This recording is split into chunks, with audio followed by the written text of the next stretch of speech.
তো আজকে করেছিলাম ভর্তা। ভর্তা বা বাটা, যে যাই বলুক, জিনিসই একই জিনিস, ভর্তা হোক আর বাটা হোক। যাই হোক, ওটা ছিল থালকুনি পাতা, রসুন আর কালো জিরে।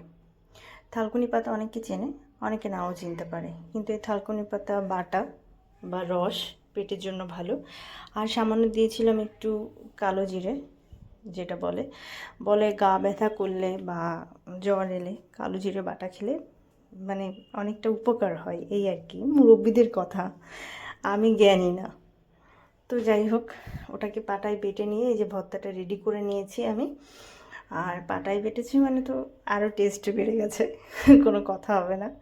আর এটা হচ্ছে কচুরমুখী, মানে কচু এরকম ছোট ছোট যে হয় সেগুলো।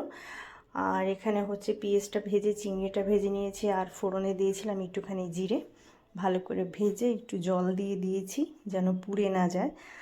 আর এর মধ্যে দেবো একটু ধনে গুঁড়ো, একটু হলুদ গুঁড়ো, একটুখানি লঙ্কার গুঁড়ো, কারণ এখন বাবুর জন্য তো ঝাল খেতে পারি না। এটাকে ভালো করে কষিয়ে নিতে হবে। কষিয়ে নেওয়ার পরে তারপরে কচুটা দিয়ে দেব।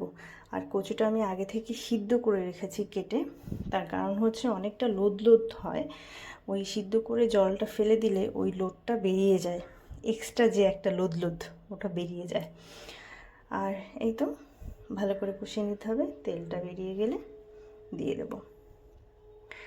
তো তারপরে এই যে কচুটা দিয়ে দিলাম, দিয়ে এটাকে ভালো করে কষিয়ে আমি জল দিয়ে দেব। খুব ভালো করে উল্টাপাল্টা করে কষিয়ে এর মধ্যে জলটা দিয়ে দেব। আর খুব বেশি জল দিতে হবে না, কারণ এটা মানে অর্ধেক সিদ্ধ করাই আছে, সেই জন্যে।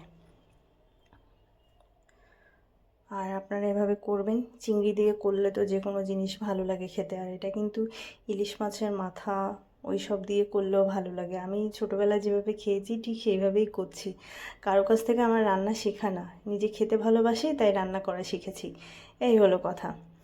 তো যাই হোক, আমার হয়ে গেছে, এর মধ্যে একটু ভাজা জিরের গুঁড়ো দেব, আর এটা নামিয়ে রাখলে ঝোলটা একটু টেনে যাবে। তো ডান, কমপ্লিট। চুলো বন্ধ করে দেব, সুন্দর একটা গন্ধ বেরোচ্ছে ভাজা জিরের। তো যাই হোক, আর এদিকে খাবারটা বেড়ে নিয়েছি, খাবারটা ওকে দিয়ে দেবো। ও যেহেতু কচুটা খায় না, তো ওকে শুধু চিংড়ি মাছ আর একটু ঝোল বেছে দিয়েছি। আর হচ্ছে ওই কি বলবো, ভর্তাটা দিয়েছি, আর ভেন্ডি ভাজা করেছিলাম সেটা। আর আমি নিজেও খেতে বসে গেলাম এই মাটির থালায়। মাটির থালায় খাওয়া স্বাস্থ্যের জন্য নাকি খুব ভালো, তাই কিছুদিন ধরে মাটির থালায় খাচ্ছি।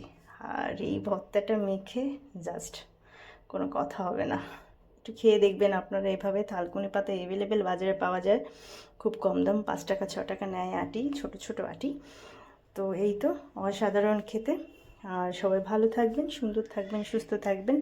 আমার ভিডিওটা ভালো লাগলে একটু লাইক কমেন্ট শেয়ার করবেন, বাস এটাই। আর কচুটা একদম দারুণ গলে গেছে, একদম খুব ভালো, খুব ভালো।